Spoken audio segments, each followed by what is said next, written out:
What's up, you guys? So I am Layla Lynn. I am here with your favorite YouTubers, Make It Make Sense, and the Grace Report. We are doing this every week. This is our weekly recap of the Real Housewives of Atlanta. No matter what happens, we're going to come on and talk about it. So thank you guys for joining us for our live Mims. Make It Make Sense. How are you doing? I'm good. I'm still excited because this season has not been about destroying anybody, so I'm good.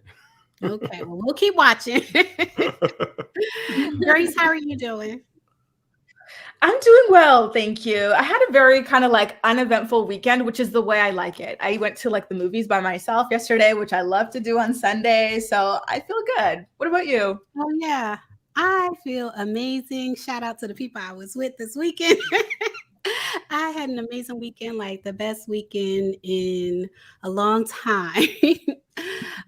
Yeah. So, what did y'all think of the episode? We'll start on a scale of 1 to 10 because I did watch a couple reviews. Shout out to Scotty by Nature, Color Me Pink, Ashley Miller. I watched their reviews, and some people feel like it was a filler episode. So, I want to know on a scale of 1 to 10, what would y'all rate it? I'm gonna give it a strong 7. I didn't mind it. I am with the people who say it's a filler episode. I was like, what is this? Like already we're only 3 episodes into the new season and it's already feeling like this. 4 or 5. 4.5. Let's go. Oh, Grace, you are so hard. I'm sorry, but it's the truth. Oh, okay. So you guys put in the comments what you would rate it. For me, I would say, I would also say a 7 Mims. Yeah, because I did like the episode overall. I like the end of it more than anything. So, and we're gonna get into that. That whole situation with Marlo. It seemed like Marlo switched up on Kandi. Like we know that Kandi was supporting her as far as her being what's she called? Monty. We know that Kandi was supporting her and her nephews, but it seemed like once Marlo got a peach that she kind of like switched up on Kandi and started coming for Kandi. And then we see why. It's like a year later and we see why that Marlo feels like Kandi, didn't really react to her nephew's passing and her nephew worked for Kandi. So we're going to get into that. I see Mims, you're looking kind of like... But I tried to see it from Marlo. I really did. I really wanted to hear what she had to say, but we'll get into it later. Okay. So I see. What's up, Gracie? She said it's a 7. I do see a lot of 7s in the comments. Mr. Claus said it's a 6, 7. Okay, I see we're between a 6 and a 7. What did Grace give it? Because I heard filler, but I don't know if you gave it a 5. Oh. Yeah, I gave it like a 4.5. I was like, I found myself, I don't know if you guys are the same. So whenever I watch shows, I have a notes app, the Evernote app on the side. And I found myself like texting or like just reading through my other notes for other stories I want to do because I was just not that engaged with the episode. It just felt like whatever. So if you weren't doing this live broadcast, would you keep watching the season or would you feel like it's a butt? That's such a good question. That's why I'm so happy to be broadcasting with you guys. It's keeping me on this because I probably would have been like, okay, well, I'll check back in 2 episodes and binge, the 2 episodes I missed or 3 episodes because so far it's not compelling. Yeah. Oh, wow. Okay. All right. So let's get into it. From the comments, it looks like you guys also rated a 6 or a 7. One thing. So we talked about before how on the Real Housewives of Atlanta, and not just Real Housewives of Atlanta, but on all the Real Housewives shows, the franchise, like the ratings are slipping. And one thing, in my opinion, seems to be like, you know how you kind of pretend, like when they're on the show, they pretend the cameras are not there. And when you're watching, I guess you're supposed to pretend that you don't know that the cameras are there. Like it's a little bit of make-believe that goes with it. And so it seems like on this episode, like they broke the 4th wall, which they've been doing a lot lately. And I feel like that's helpful as far as just making the show more interesting because people do get tired of the same old, adults get tired of pretending. And so one thing I did like about this episode was that they broke the 4th wall so much. I felt like that was the best part of this episode. Wait, when did they break it? At the very end, when they had like the it said producer cam. Okay. When Marlo and Drew were talking, that was supposed to be like off camera. I guess the producer always has a camera, but that was supposed to be off camera. They don't ever want to have another situation like Beverly Hills, where they had the fight in the van. That was the central issue for the whole Um, season Mm-hmm. and that it nobody wasn't. knew. Yeah, yeah, and that's very irritating to watch. So I definitely understand always having a camera rolling. But we can start from the top of the episode. We have Drew and Ralph. You know, they did music together. She released a song, and she says Ralph is kind of backing up now that the song is out. Ralph is kind of backing up from supporting her music. What did you guys think of what you saw of Drew and Ralph this episode? I'll let Grace start. It didn't seem toxic this episode, so that's good. I was kind of curious what she expected from him because I thought that like the extent of his interest in the music was like the magic of making it. Then afterwards, they leave it to the PR, the marketing, and stuff. I didn't know what she expected from him. Yeah, I was a bit confused. What about you guys? Did you feel the same way? I felt exactly the same way. I was like, oh, does Ralph do marketing? Like, I didn't know. I thought he was a music producer. I didn't know. And maybe he does do marketing, but I didn't know. I didn't know if he did marketing or not. I didn't know what she expected of him either. But it seems like it's something, like he must do something because she definitely had an expectation of him. Yeah.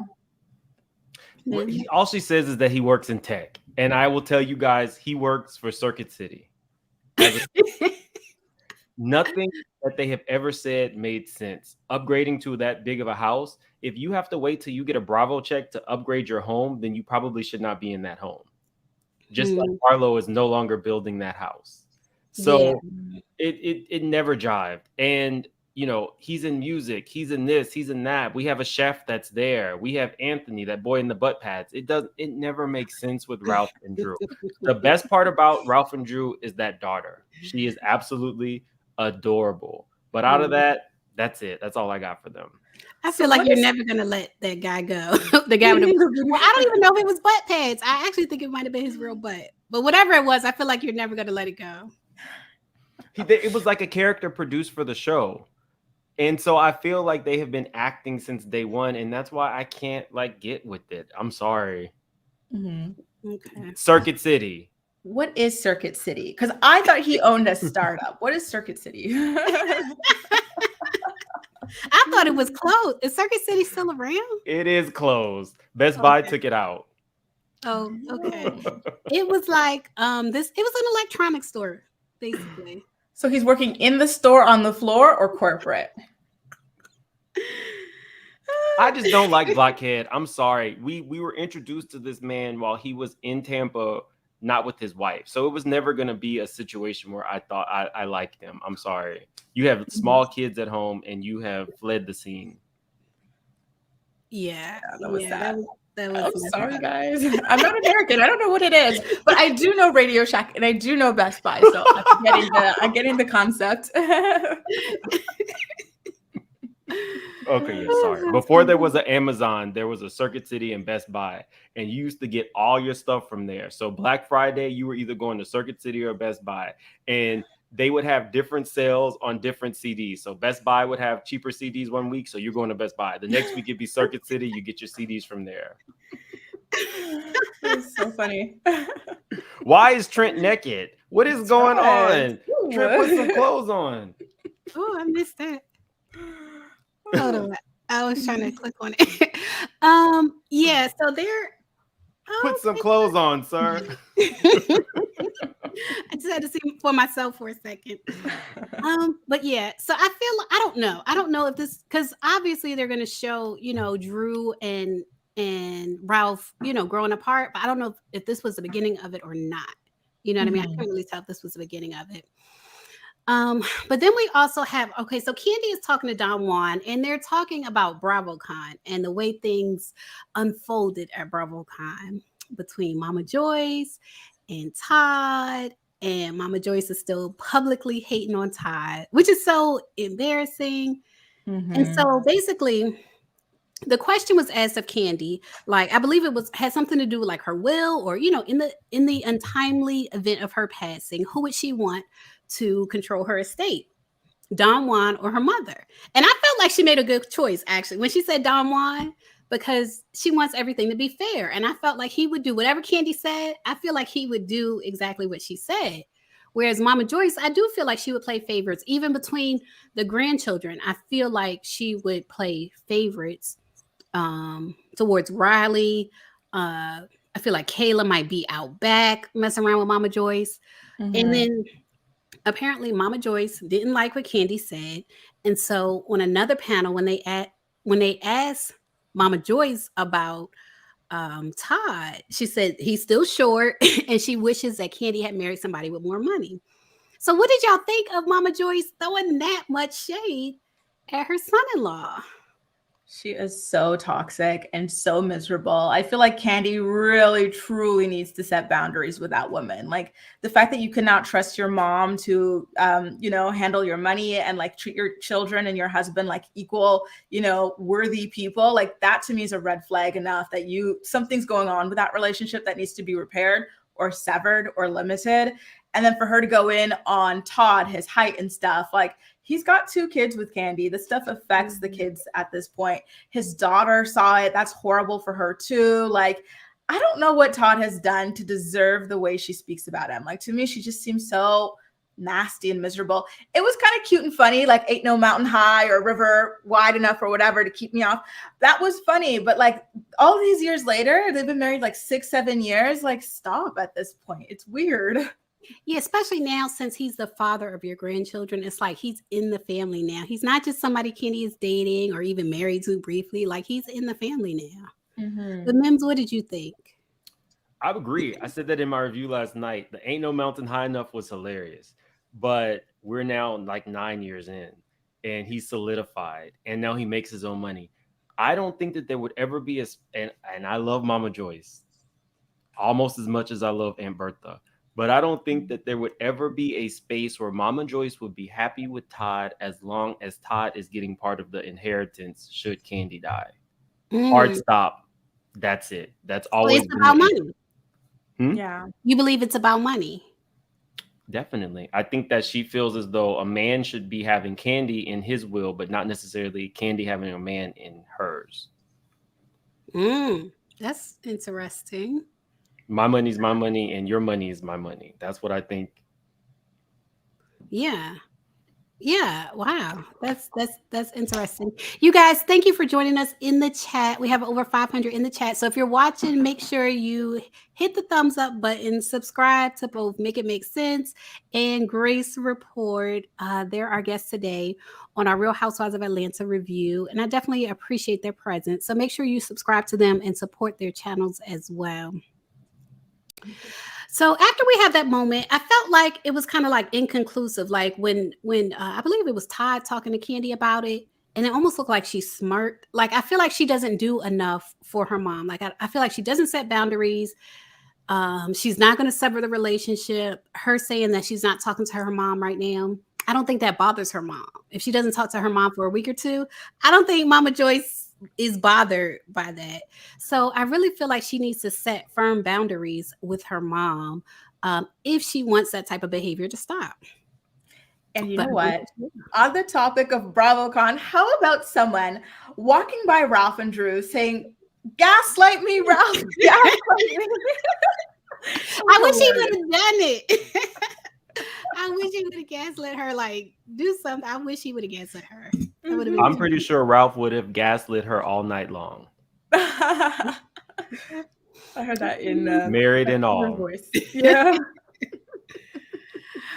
Yeah. I just don't see it for him. Have we talked about the record yet? I can't remember which part of it, the story. Have we talked about the 30,000 copies or is that later? No, that was at the beginning of the episode. What are your thoughts on it? Made me so upset. I was so upset. This is basically an independent artist who got 30,000 streams just based on, the hard work. You should be supporting her. You should not say off the jump, that's not a lot. Like you are putting your wife down again on TV and she has to kind of coax you into saying it was a good job. That is not a good sign for a marriage, a relationship, somebody who wants to be your manager. He really is just a nasty Circuit City employee, disgruntled. He wants to be her manager? I'm Well, not that's even. what he was kind of saying. He's in music management. He's doing this. That's Oh, what I got from it. Oh, I And the missed Ike that and Tina reference. that was part. crazy. That was crazy. Not even cute. Like, why would he, say that, do that? So odd. Yeah. I'm not a fan. You guys, let's vote. I don't know if I can do a survey from StreamYard, but what do y'all think about having like your partner involved in your career, like as far as management? What do you guys think of it? Like you're the talent and they're the manager. What do you guys think of it? Leave a comment. We'll say one. If you're all for it, put a one in a comment. If you're not, if you think it's gonna cause problems, put a two in the comment section. You two are solidified on YouTube. You two are officially a brand. Would you allow your significant other to be your manager? Oh, tough question. Here's what I think. If the person is already like educated in what you need them to be educated in order to propel you to a higher level, like maybe they have a business degree or this or that, okay, we can talk about it. And they've already gotten a track record. But if they just want to do it to see if it would work for them, no. Yeah. If Yeah. I was dating Candy, yes, you could be my manager. Right. She's got a track record. She's got what it takes, He wants Yeah. her. Her husband wants her in the business, executive producing, and maybe if not management, like, let's use another. I don't know if I want to use that one, but there are other YouTubers whose significant others work in either executive producing their content, work with them closely, and because of their actual business acumen, it makes sense. I say go for it, but not if you're Ralph. Mhm. Oh, yeah. It would have to make sense, but Imma still lean on the side of no. Imma because I don't like problems at home. Like, don't try to talk to me about work, like, we're with the kids or it's just me and you having a date night. I feel like it's gonna bring work into my romantic life, and I don't like Mhm. that. Yeah. Donna I'm Clay says not like a Kevin or Kelvin.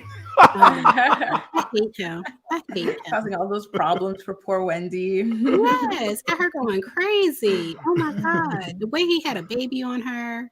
When she said that's the one thing I don't want you to do is have a baby, and then he turned around and had a baby. Mhm. Oh my god. Well, especially since she couldn't have any more. Like, Yeah, she wanted a girl. That was the thing. I know this is a little off topic, but that was like the worst part. Wendy always wanted a girl, and then he turned around and had a girl with his side Ooh, piece. That was crazy. that's really That sad. was crazy. But you Yeah. know what? This is a thing. I feel like when you teach people that they can disrespect the hell out of you, they're going to disrespect the hell out of you. So don't turn around and act shocked, surprised, and devastated when they do it. She's been letting that man cheat on her for decades. What do you Yeah. expect? Yeah. Yeah. I'm not into I would never let somebody cheat on me or, whatever they do, like open relationships. I'm okay. Especially I'm the one making money. No, no. Exactly. Who do you think you are? Uh, right. You can't have your cake and eat it too. Mhm. I'm gonna take that cake. while we're being a little bit off topic, you did hear Marlo say in that interview that Candy liked armpits and feet when she did the interview with Jason Lee. Did you see that, Grace? I didn't see that part. I saw her talking about the shoes with Drew, the fake designer with Candy, but Candy likes armpits and feet. That's what Okay. Marlo said. But even if she does like armpits and feet, the problem is she has opened herself up to you. She's opened herself up to all of us. We know Candy, can get a little, nasty with it. And that's her thing. But Marlo, we don't know anything that you've done. The only thing that we know that you have actually done is you coaxed Pizza John into your apartment or house or your den, your lair, your workspace, and you got that man to pay your bills, and then you recorded his phone. We don't know what tricks you pulled to get that man to pay all your bills or why his phone was unlocked in your house, but that's the only thing that we know, and you didn't share that. Kenya shared that. That's my issue with Marlo. Candy Yeah. would probably be open about that. She said she puts pop rocks in her hoo-ha because it makes it sticky. Y'all remember that? I remember it. I That's remember it, so she's unfortunately. open about Right. Unfortunately, nobody wants to hear that. I'm I, sorry, but you get what I'm yeah. saying. She's open with it. So that's not a read to Candy. A lot of people like feet. You want to It tell is us what it something, is. Mims? I Well, didn't say I'm I like feet. flabbergasted. I just said it's people like feet. I'm with me. I'm dead. It's my own live, and I'm dead. I'm gone. I done I'm passed over sorry. you guys. I'm sorry. I'll Somebody got take to it down. control my state.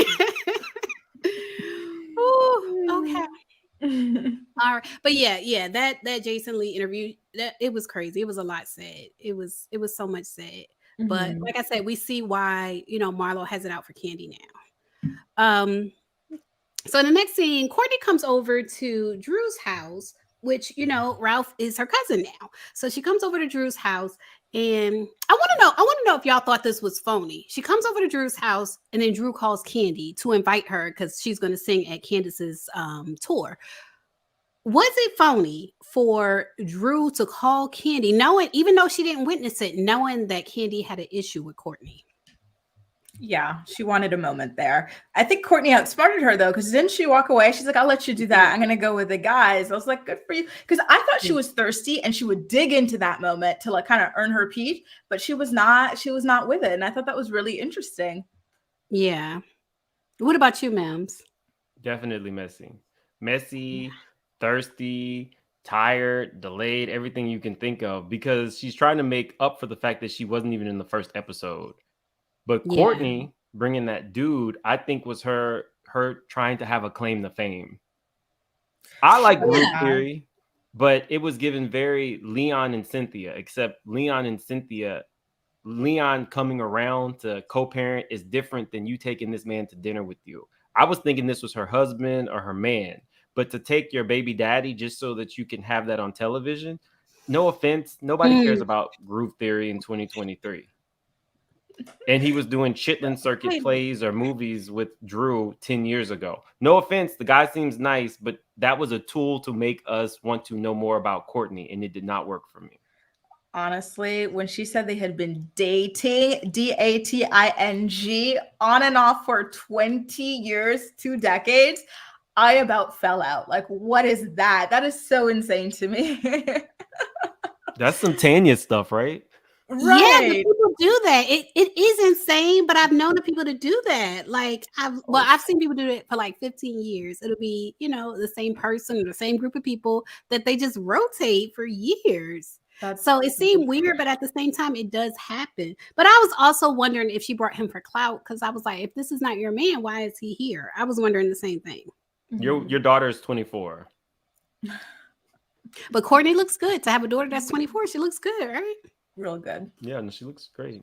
But wait, dating on and off for 20 years and the daughter's 24. The daughter had 4 years before they started dating. The math doesn't make sense to me there. Yeah, I didn't realize that. Yeah, that's true. Oh, was she a groupie? Is that what you're getting at? I'm not sure. Just curious. So I hadn't even thought about Grace is solving mysteries. I had not thought you had a daughter 24 years ago, but you said you dated for 20 years. So you were... Oh. Does not up. Oh, so maybe they had a gift certificate, like that dude from Pillow Talk and his wife. Oh my God. Oh my God. I forget his name. I know who you're talking about. I forget their name. I cannot remember. But yeah. Oh, was it not? That's not Monique, was it? I can't remember, but No, the one that called Todd a swerver. Yeah. Oh, that was Monique. It was spelt different, right? Monique, but it was Monique. Monique was Chuck's. Yeah. Oh. One thing Monique and Chuck, and then there was I don't know why I want to call him. I don't know. I'm gonna leave that alone because I don't Christopher Williams. Okay, Christopher Williams and his girlfriend. But one thing I also, even though I don't like Courtney, I did admire, like, when she was at Drew's house. I admired that she noticed that Senior switched up on her. Like when they were at Sheree's house and they had that conversation about, Kandi bringing the hood out or whatever. Sanya was laughing, but then when she confronted Kandi in front of Sanya kind of switched it up. You know what I mean? So I do like that she noticed that. But what do y'all think about Sanya being like a flip-flopper? She's been fake from day one. It's disappointing because I loved her. I'm such a track and field lover, but she's fake and she's thirsty and she's just a very fair weather friend. on this show. Maybe she's different in real life, but on the show, she's very hit and miss. Yeah. I don't like her either. Do you think she's ruining her legacy? Because I also enjoy track and field, and seeing her from this point of view, I'm not loving it. I'm not loving it. It's totally different from what I thought of her. I did like seeing her like, in her element, but seeing her from this point of view, it makes me feel like you're tarnishing your legacy. Like those 4 gold medals that you were talking about, like you're tarnishing them on this show.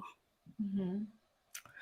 I don't know. I just don't care enough about her to think about her legacy or her that. I'm not trying to be mean, but on the show, you know, we're supposed to be getting like lifestyle things and stuff like that. I like that she's trying to, do things for her family. But outside of that, with your family disrespecting you, they're looking at you crazy. It just, Sanya is a bad cast to me. Yeah, I would agree. Drew is growing on me somewhat, Like almost fungus. like a friend to the show. Yeah, like a fungus to the show. But Senya, I still don't get Atlanta from Senya. I still feel like she is just there. Like they're all in that house. They're just there for the show, but she's not Atlanta. And I like when the girls give you the vibe of that city. Like Kandi is Atlanta. Portia was Atlanta. Nene was Atlanta. Like I like when they give you Atlanta. And I just don't get that from Senya. You know what? I don't get Atlanta from Kenya either, but she's an awesome person on the show. When I see her, I would not guess she's an Atlanta girl. No, I don't know where I would guess she was from. Maybe she's like a California girl or something. Yeah, LA. Yeah, I wouldn't see her as an Atlanta girl. Which is interesting. I never thought about that. Yeah. But I just like Kenya. Like I just like, I guess it might be the Miss USA thing. Yeah. But I just like Kenya. So maybe I overlooked that. But yeah, she definitely doesn't give you Atlanta at all. But her house even. Yeah. But I love her house too. I love the modern vibe. I love that. I love it's that. Very LA. Yeah. She made a little LA in Atlanta. And I think that's fine. I think that's great. You should make yourself at home wherever you are. But what did y'all think? So Drew she was invited by Candace, Candy Girl, to perform with her at the City Winery, which was some type of, bar or whatever. And so Drew hasn't sung in years, like live. And then she comes on, she sings with Kandi. And I thought it was going to be it was a duet, but I thought it was going to be like a whole song. She still hasn't sung in years based on that. Yeah, that was them warming up together in public. Like it felt like, like when you sing a little something and then like you're, I don't know. It felt like you're taking your first like singing class and they want to know where you're at. So they're like, repeat this. Let's see if you're tone deaf or not. That's what it felt like. Like I felt like they could have collaborated on a song, something. It wasn't good. It wasn't good. And I know Drew's a good singer and she probably was disappointed. And it sucked for her. It really did. They could have done more. Are you saying that was Kim Zolciak and Jan from season 1? Yes. Between me and you, and I don't know that's Grace is like the silent killer. She's so poised and pulled up, and then she throws out a dagger and just smiles, and you didn't even realize that she just shanked you. Yes, it went straight over your head. It is what it is, y'all. 43 seconds is no time to perform. It almost would have been better if she made Drew her background singer for the entire thing and then let Drew open for her or something. That was a full flop. This was Candace being super smart and getting her stuff on Housewives of RHOA, the bigger franchise. It was very smart on Candace's part, and Candace was basically blockhead that day. She gaslit you into thinking that you were going to be a big major part of this show, and you came out for 43 seconds. You were Tamar to Tony. Yes. And even Tamar says she's not doing doo-wop pop pop no more. Yes. Yeah. Thank you, iCode Switch. Thank you for the super chat. iCode Switch said, I appreciate Courtney trying to tastefully slide into the other room when Drew called Kandi, but Drew was determined to make a FaceTime moment. That's what they're saying about the acting on the show. Like you're being messy, you're acting, and even like your own, I guess you would say cousin, was not with it. Oh, AJ said Kenya is planning to sell her house. That's interesting, Um, especially considering her divorce. That's interesting. Mhm. Layla, would you be claiming a cousin who only acknowledged you after you guys were on a show together? Y'all are like 40 years old, 50 years old. I'm not trying to get a play cousin at 50. Ooh. That's Ooh. something you do in your teens and maybe early 20s. Oh yeah, that's my cousin. But you have known that there's a connection for all these years. You clearly watched the show. So why didn't you reach out to Drew and Ralph 2 years ago when they started on the show after you realized that y'all were cousins? She said she didn't know. Like for me, if it's an in-law, it's an in-law. But if it's my blood cousin, yes. I don't care. If it's my blood cousin, yes, I would acknowledge him. But for Drew, it's an in-law. So, it is what it is. But I hope she doesn't get too caught up in Courtney because it seems like Drew, has an affinity for Kandi. And it seems like obviously Courtney doesn't. Like she wants to try Kandi. So I hope she doesn't get caught up in that and really feel like that's her cousin and she got to side with her. Mhm. I would She hope did get not. her name changed. It went from Sheree's friend to Sheree's friend and Drew's cousin. That's her Oh my title. God. It should say Ralph's cousin. She's not really I Drew's mean, cousin. I meant Ralph's cousin, yes. Oh, okay, it does. Okay. Okay. So after they have, the moment, Drew first of all, what did y'all think of Candace's outfit? Let me ask y'all that really quick. On the Can- stage, Her performance outfit. it was cute. I liked it. It felt very Beyonce. I feel like I've seen Beyonce Yeah. wear that. Was it the Formation tour or the thing? She wore it to the Super Bowl even when she jumps out of the thing, down to the wig and the fan and everything. It was a little cosplay. I'm not gonna lie. But you loved it. It's Legs, cosplay, but you hips, loved it. body. Mhm. She's giving natural body, and I love that. So many people go out and buy their bodies now. The fact that she's fine with her slim frame and her great Uh-huh. body, and she's not trying to do anything else with it, I go for it. I'm loving the people who are just natural with who they are, and her body is ridiculous. So do it while you can. Yeah, I That's thought true she too. looked cute. I definitely felt like it was homage to Beyonce with the blonde wig and the onesie. I definitely felt she looked cute. I feel like Candace is really confident. So I love Candace's look. When Drew performed, I felt like that wasn't a performance outfit. Like the shorts, I don't care No. if they're Fendi. I don't care. Yeah, So I what thought did she y'all was think of gonna Drew's change. outfit? I'm like, why is she wearing these silk pajamas on the stage? Like, we get it, they're like name brand, but it still looks to me, it looked like a pajama set, like a good pajama set. I thought it was just like she's coming in because she had been sitting in that for a long time, like since the Mhm, rehearsal when Candace was in the sweat. So you would think she had like another, something. mhm. Yeah. Yeah, I That was looked like the surprised she performed perfect in that. 43-second performance outfit. That too. Maybe Well, that's why. maybe I feel even if you only gave me 43 seconds to sing, I'ma still come out like Beyonce. Like I would be like Candace, like I'm a little Beyonce, like give me my moment. That Mhm. that what Drew had on, I was surprised, but I was like, I don't know if she's into some type of modesty thing. I don't know what's going on here. I really don't. But after that Um, moment, really quickly, Layla, because I know you watched that whole interview with Jason Lee. Oh, you know this part too, Grace.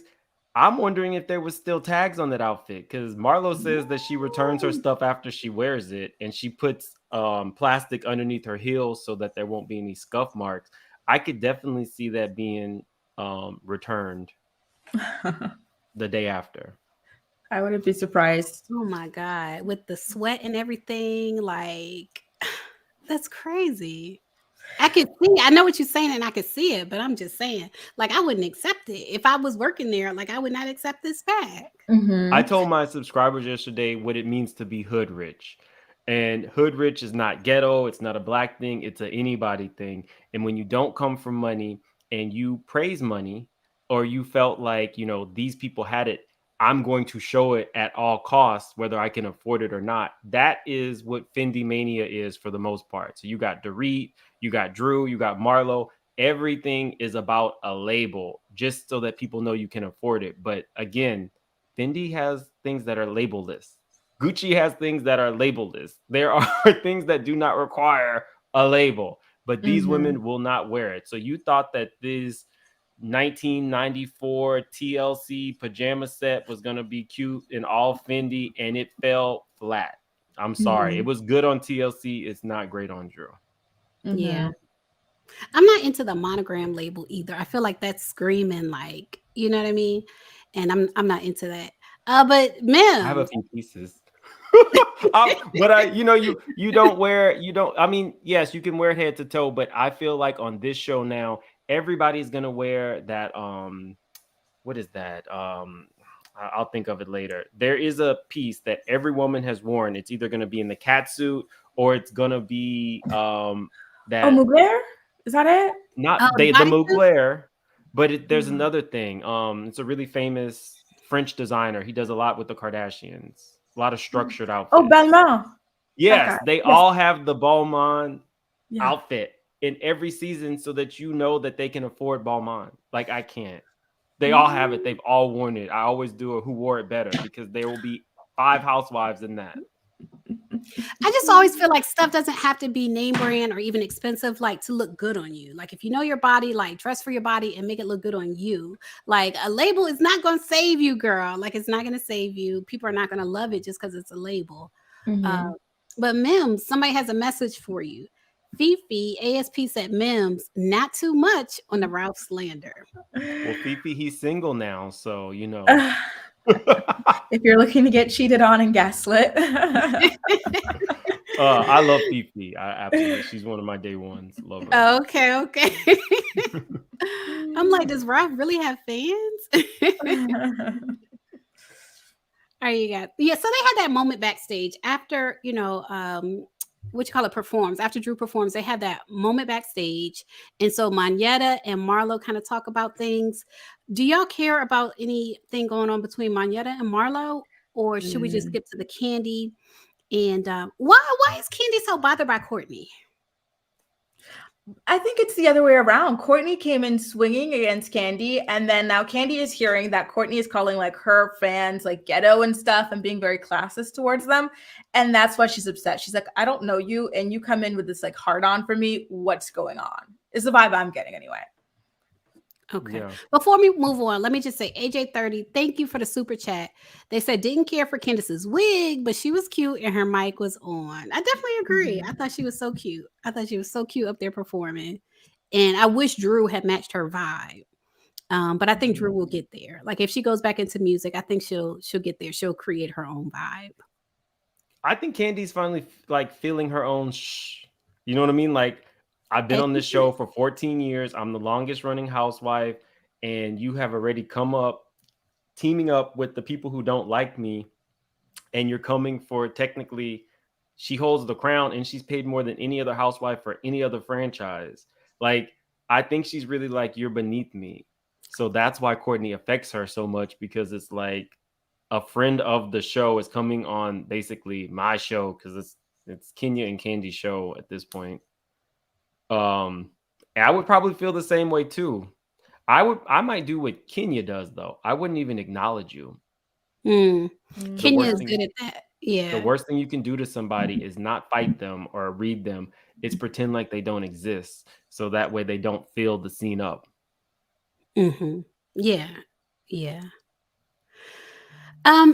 I thought it was interesting how upset Kandi was getting. And I saw an interview. She said that she had just filmed the other show with her group members or whatever. So she was on edge. But the fact that she was getting so upset with Courtney, saying she brought the hood out and things like that, I didn't feel like it was warranted. Like I felt like you said, Mims, like you kind of ignore it, don't really acknowledge it. But Kandi is like this, like she's got her thug finger out, like she's really like she's about to fight. And it's like, Kandi, girl, isn't that true? You made me think about something. If I were Kandi, I probably would have said, oh, so you mean your business didn't have any customers at all before I shouted you out? And I would have just left it at that. Yeah. Well, she did mention something like that. She was like, you're welcome. I brought the people out. It doesn't matter if the people are ghetto. I brought the people out, so you're welcome. I feel the same way. And I said this last week. I think we all agree we don't understand why people are trying to say Kandi is ghetto. It's not clear to me. I can say for myself why people call Kandi ghetto is not obvious. I don't get it. Because Nene did it her first season. That's why you're a fan of the Mhm. show. Nene said that season 1 and it was a moment. So now Mhm. everybody does it. And that's got to be tiring. You're the richest one out of all these people. You're richer than all of them combined. And they have the nerve to call you ghetto. I would snap too. Like, Yeah. GTFO. Candy's been rich since she was like 12, 13 years old, like Yeah. singing, writing music. And these people have the nerve to call her. It's just ridiculous to me. So I I can could see why take people care get of every one of you motherfuckers if I wanted to. I could. She won't it. lie. Exactly. Say, Candy, I'm about to headbutt this bee. That was Why are crazy. you doing that? Is that what they talking about? Redhead Candy? Is that what they talking about? Oh my God. Imagine Candy headbutting somebody. Like she's so little. But I think that's part of the trigger. Like with Yeah. anybody, the way people approach her and then she's short and they're like towering above her, kind of like triggering her. And I do know a lot of Mm. shorter people, they be ready to fight because it's like don't do that to them. Don't tower above them. Don't act like you're gonna, try to intimidate them because they be on edge already. Mhm. Thank you for the super chat. Akusa. Candy was already, she was already stressed from the SWV escape show. What's the girl name in Escape that got Candy stressed? It's not Tamika, Latasha Scott. Latasha. Yeah, She yeah. probably headbutted Latasha back in the day when they fought and tore up that studio. That's like the worst fight move. Aren't you in pain yourself when you headbutt someone? I never even thought about headbutting somebody. And you guys, No. I'll be honest. When I was younger, I used to fight. I think it was because I had an older brother. Yeah, but listen, I think it's because I had an Not you older about brother. that life, Layla. She's like the Not most even- anti-violence here on yeah, YouTube. I'm always like, okay, I could see why someone would like pop someone. Layla's like, no, unacceptable. Meanwhile, but I'm talking about when I was a child. But it was only yeah. because I had a brother that made me kind of like a tomboy. But as an adult, no. Yeah, yeah, I'm I not fight. for. Oh, oh, Mims, you It is fight? what it is. I'm the one you want on your team. I'm the worst. I've never been in a fight, but I can see why some people get popped. That's like my only thing. Yeah. Like sometimes people really do push people over the edge. So I can see why it happens. Yeah. So regarding Candy, Trent said Candy's brand is hood rich. So the majority of her fans are probably from the hood. She doesn't give culture or academia or really anything but hustling, which is very much a hood brand. Trent, Is put your shirt Broadway on. not culture? He ain't got to put it on. It looks so good. Let him flex. Yeah, it looks good. Is Broadway not culture? That's the I thing, don't know. I think about the Atlanta girls and I'm like, Nene having the nerve to call Candy ghetto is wild to me. And then when I think of Portia, no one calls her that, but she is the girl who chases people down the alleyway to beat them. Like she beats everybody up. Like, I don't know why this is attached to her, but I'm curious about it. Maybe there's something there that we're just not seeing. I don't know. It's interesting. Yeah. Let's go deep. Mhm. Okay, so you have Nene, case in point, who is also from the hood, or Athens is not necessarily the hood, but like we'll say country, more like a country setting. Mhm. Nene puts an affectation on her voice to not sound like that. Also, Quad does that as well. Quad's speaking voice is not how Quad typically would speak. There's another show on OWN. It's a Carlos King show where they're in Mississippi. One of the ladies Bell on Collective? there, on the Bell Collective, the lady The who's radio host. the radio host. If you see she talks like this, she's enunciating every word to remove that country twang from the way that she sounds. So I think that for those ladies, when they see somebody like Candy who chooses to just talk, she does College Park, she's very proud, and she's not trying to change that. I think that's why they say she's ghetto, because the other people have put on an air not to be who they were when they grew up. That's interesting. That's What very does ghetto mean, though? I'm always curious about that. What does it mean? Because to me, when I think ghetto, I think poor. You know what I mean? Or maybe like uneducated or this or that or whatever. But then when you're talking about someone who's rich, who's traveled the world, who's very generous and all these things, like just because of the way she speaks or whatever, she's ghetto. Like, I don't understand that. It's interesting. I Things to know read. A it's a whole mind. nother. Which is that? It's a what? No, think of Dorit. Dorit, who wants Mhm. to be more worldly, has put on that fake accent. You know what I mean? So I think people look at that. Even Mariah. Mariah was upset on her first season of her show because she didn't know which wine to drink. And when the woman was trying Right. to explain to her, she was super mad. There are airs that people put on, and they expect that if you are like them, you need to put on that same air to get in certain spaces and Mm, certain circles, like Marlo. mm, Like that's the epitome. You, Marlo, you've done some stuff. You've lived a whole life, and now you're covering it up with a label, and you're repackaging it, and you expect Candy to behave the same. You remember when she was trying to tell Candy about culture and class on her first season? Oh, it's etiquette, proper etiquette. Yes, her book and everything. Yeah. It's there's a psychology behind that, and they won't admit it. Mhm. mm. Eva B said ghetto is a state of mind, not a place. And I agree with that. From my understanding, when somebody is called ghetto, it has to do with like they're saying like the way you think is ghetto, like you don't have an expanded point of view. Your mindset is really limited to the neighborhood you grew up in. That That's is my understanding crazy. about Candy ghetto. is worldwide. Like her mind is expansive. On what planet is she ghetto of all these people? I don't know. I feel like there's something there. People call me ghetto because I fly Spirit. Why would you do that? I would never. I don't. I do not Woo. mind it. I put on a sweatsuit and a hoodie and my sunglasses, get on that flight. Miami's only 2 hours away, and I'm Yeah. done. And then I can use the rest of that money for a better hotel room or a Mm. nicer rental car. I feel like they nickel and dime you. My problem with Spirit and airlines like that they say they're low cost, show up with a pocketbook, show up with luggage, like they nickel and dime you. Like the base cost is low, but then they nickel and dime you for everything else. That's why I Yeah. don't bother with it. I'd rather fly Delta. Like leave me alone, leave me alone, leave me alone, leave me alone, because I don't want to fly Frontier's in trouble anybody. for that.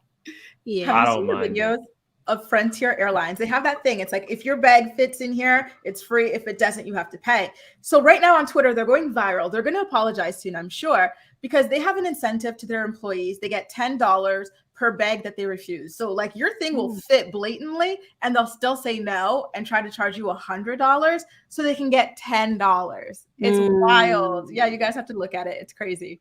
I feel like I was assaulted. I want to say I flew United. No, this happened to me, and this makes sense, Grace, because my thing was overweight, and they charged me $200 Oh.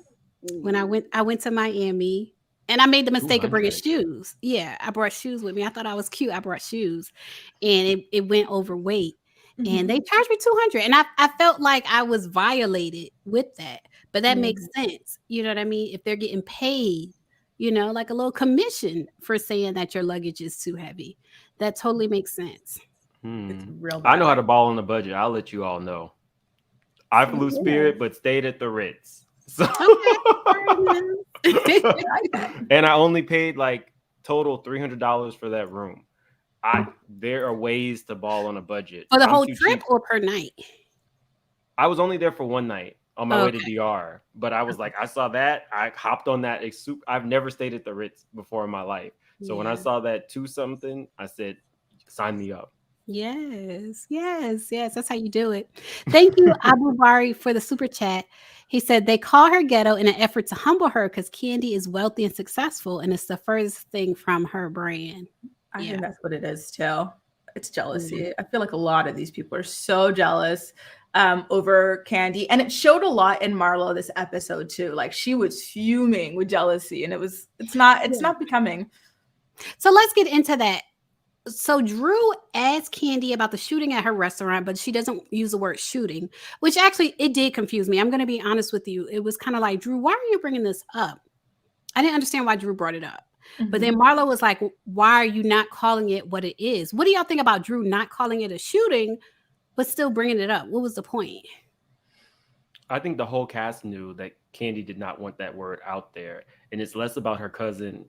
Like I said last night, it's more about any business owner is not going to want that out there. She already told us that business is a little bit slow at Blaze and she's having to rebrand.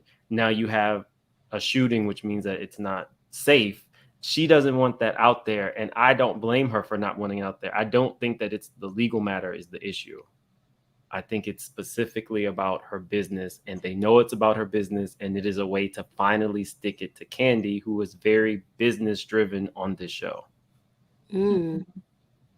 I agree. It was out of respect for Kandi. They knew that like this was a very touchy thing. It was horrible PR for Kandi. And as her friends, they didn't want to make it seem like they were ambushing her or like, trying to kick her while she's down on camera. Mm. It's still, either way, it didn't make sense to me. The way Drew did that didn't make sense to me, because I feel like either you're going to talk about something or you're not. Even last week when they had Kendi's nephew there and he's in a sling, I feel like, why are you here if you're not going to talk about it? Right. Yeah, I thought that was weird. But Layla, then, did it give you Cynthia Bailey when she was Phaedra, my husband told your husband that there's a Mr. Chocolate? That's what it gave me. Like they oh, made her talk about it. They made her be the bone collector, and she was absolutely uncomfortable. And Marlo knew what she was supposed to say, and that's why Marlo reacted like that, because she was mm, supposed to use the word shooting. mm. So what? Okay, so that goes into Marlo and Drew. Like they have the producer cam. We're breaking the fourth wall this episode, and Marlo is confronting Drew about not using the word shooting, which I feel like was an important conversation. When people don't, I don't like when people talk around an issue. You know what I mean? And I did a video about that with the Shanquella Robinson case, like when people like with with her autopsy and her genitals being like destroyed like by some type of weapon, but when they do the autopsy they just say lower abdomen. Like when people talk around the issue and don't call it what it is, like it triggers me. So I felt Marlo when she was saying that why aren't you using the word shooting, why aren't you calling it what it is. I did understand her point of view. I did. And then with her nephew having worked for Kandi, and Kandi, I guess she didn't know him, but her, I guess, not showing any type of respect to his passing, I did kind of feel for Marlo. But What did y'all? Marlo But didn't even know that the boy worked there until the sister had just said, "So how close were you to your nephew that he didn't have a conversation with you, Auntie? I'm working for your friend, your coworker." That to me was strange. How do you just find out where your nephew works because now he's gone and your sister is now saying, "Well, he worked for Kandi," and also you literally you were going through some form of grief, of course, because you just lost somebody. But the first thing you think to do is reach out to Kandi to say, "Did you know my nephew? He passed away." Like to me, y'all aren't close like that. So what are you needing from her? You get what I'm saying?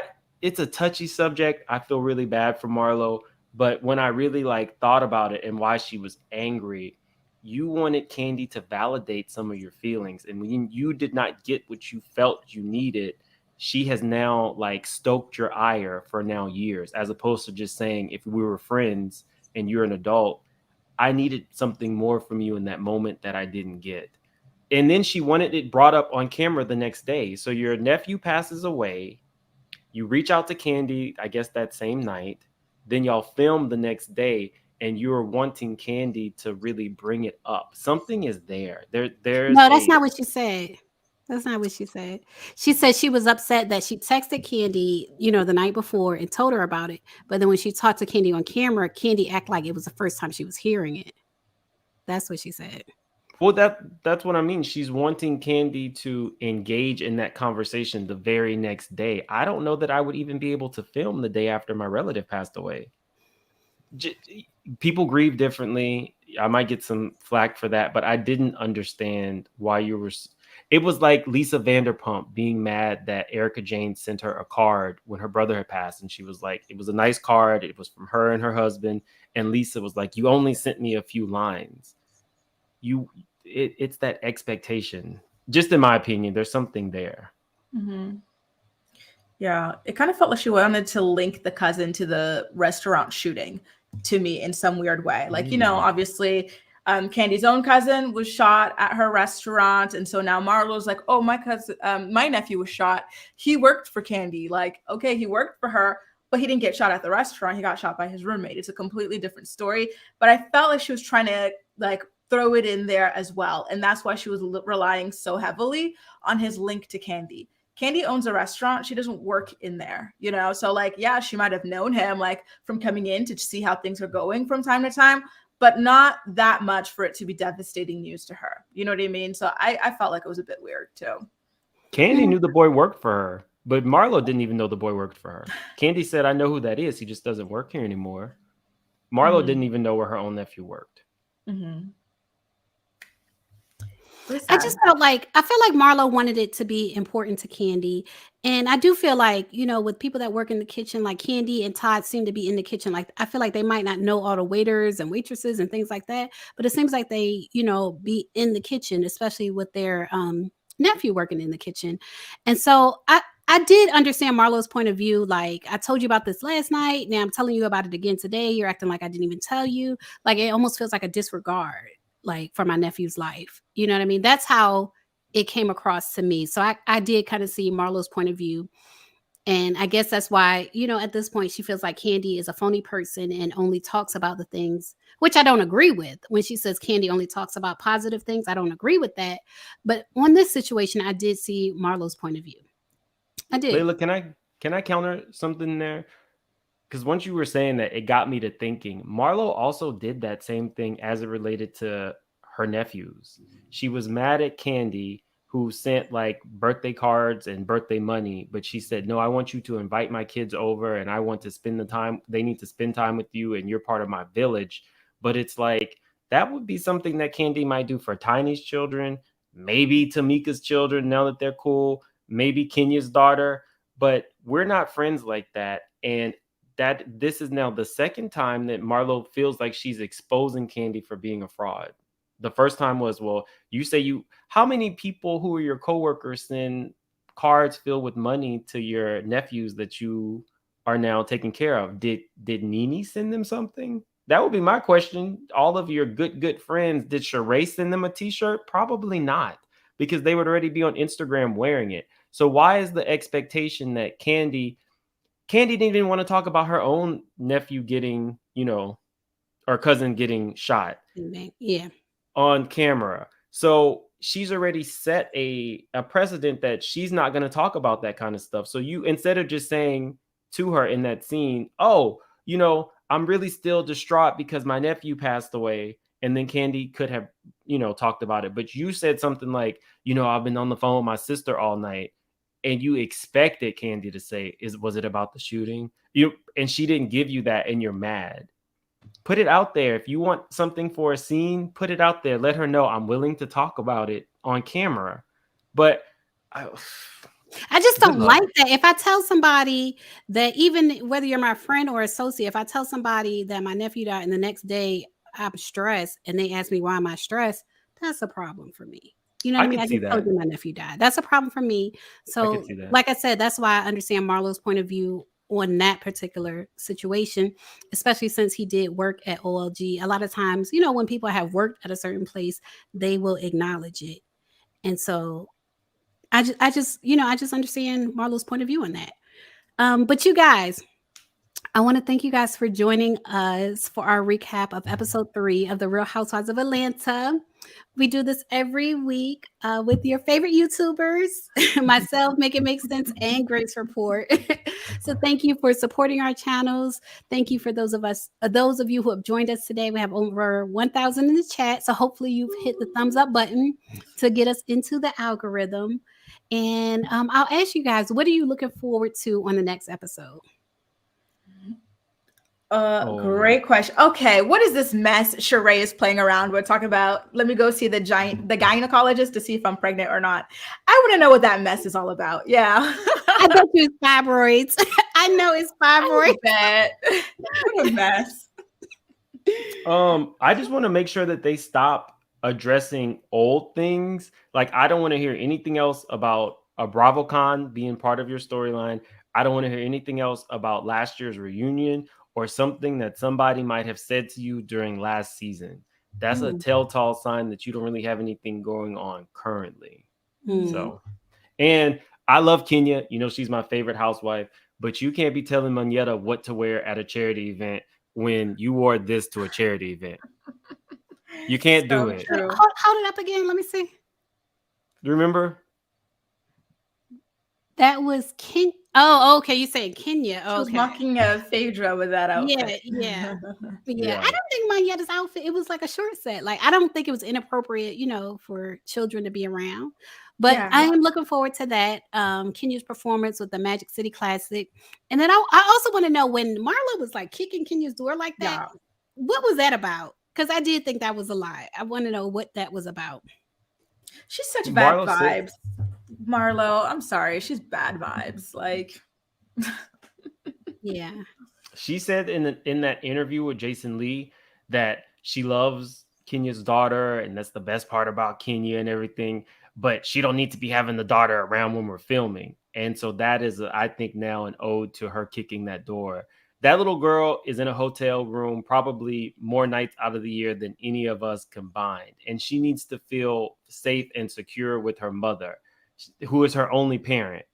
So if you have a moment where you have a 3-year-old or a 4-year-old who hears banging and somebody screaming, calling your mom's name, that could be very off putting to a child. And that is extremely ridiculous for Marlo to do, not to Kenya, but to her daughter, who you knew was with her and who was with mhm. her on every cast trip. I didn't like that. Yeah. Yeah. I definitely agree. I don't think it's ever that serious. Whether your daughter is in there or not, it's never that serious for me to be kicking your door. Like, it's never that serious. But thank you to for joining me today. Thank you to you guys who joined us in the chat and those of you who are going to watch the replay. And we will see you next week. Next week, Grace will be hosting, and I can't wait. I can't wait. Thanks, Bye, you guys. guys.